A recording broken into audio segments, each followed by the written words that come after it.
how many employees were irregularly recruited. According to our sources, it's over 200. But when you read the Auditor General's report, he talks about 105 employees who are unidentified. That's in the Auditor General's report.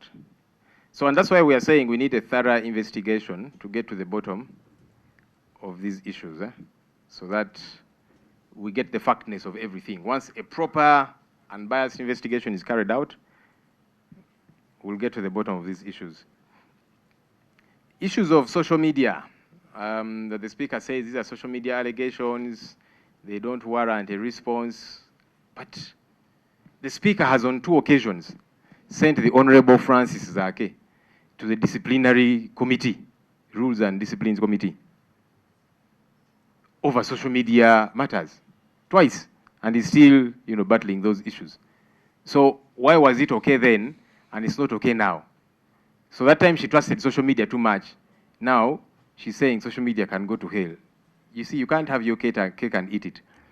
But also what's important is that the spokesperson of Parliament, Mr. Chris Obore, has been speaking a lot, and has acknowledged a couple of these issues. Okay? For example, the contract for Mama Bukedia FM, the Speaker's radio station, his response was, there are many pre-qualified radio stations. It's not just Mama Bukedia FM. So he was not denying that this contract is factual. But his response was, there are many others. So we pick among the pre-qualified ones. Why was Mama Bukedia picked? And also, how is it that staff in the office of the Speaker are the one signing as managers of her radio station? But yes, we have also asked the Auditor General, because we have a right to information, in one of the letters I've written to him, to provide all these authenticated documents, so that no one finds an excuse. But like I'm saying, these are not, whoever has been speaking, whether it be Chris Obore and so on, they're not denying the factness of these issues. Even the Speaker is not denying them. She's simply saying, homosexuals are fighting me, Kadaga is fighting me, and I don't know who. You respond to these issues, because if they are false, you say, I did not go to Nairobi or to Turkey or to Kigali, or I did not receive that money. What's hard about saying that? But now you blame this one, you blame the other one, you're running away from the real issues, because she knows they are correct anyway. How confident am I about entities that we have reached out to? Well, we are putting them on the test as well, because these are legally provided for entities. They have a clear mandate. So we are tasking them on behalf of the people of Uganda to execute their mandate. In a sense, they're also on trial. They are on the test. Let's see if they'll execute their mandate without fear or favor. There are many problematic expenditures. Some other times we have talked about the budget of State House and the President's office.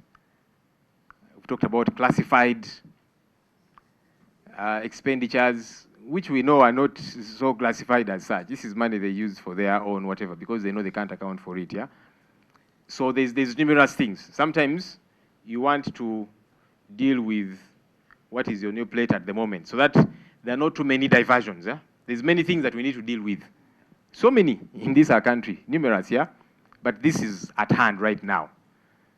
Let's deal with it. And again, I've heard some people saying, why are you only going after the Speaker's office? There's many other corruption, happenings in this country. In fact, the IGG said we lose over 10 trillion shillings to corruption every year. This is only a fraction of it. Well, at least we have evidence about this one. So we are going to pursue it. The staff, their contracts were not renewed as of 30th January. So they don't have contracts. So which money would they be paying to the party? But nonetheless, I don't have information to that effect, because they're staff of Parliament. And that's why, anyhow, we were saying, let their contracts be renewed, because they have been operating here. Yeah, because you see, we're not going to fold our hands and say we are going to do nothing. We have to do something that's provided for within the law. That's why we are asking these questions on the floor of Parliament, in the media. That's why we are writing to all these entities. We are saying we shall use every avenue available to us. Okay, we shall not live by fear. That what if it doesn't succeed? What if it does? Well, what if it succeeds? Okay, but even then, if it is not to succeed, it should not be because we have not tried or because we have not played our part. Because we have a mandate to keep the government in check.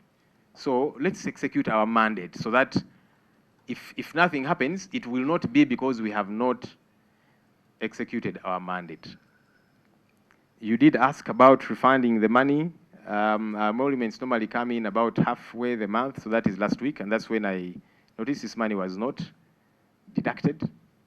That's when I said, now I'm not going to wait for April, because they told me since it's not deducted March, then it will be deducted April. I said, no, I'll not wait, which is my right also. I mean, I could have said, okay, let me wait the deduct April, it would still be legal. But I said, now that I've discovered, as of last week, that we've got the emoluments and the money has not been deducted, I don't want it to stay longer with me. Why should, so the total, let me get for you the total.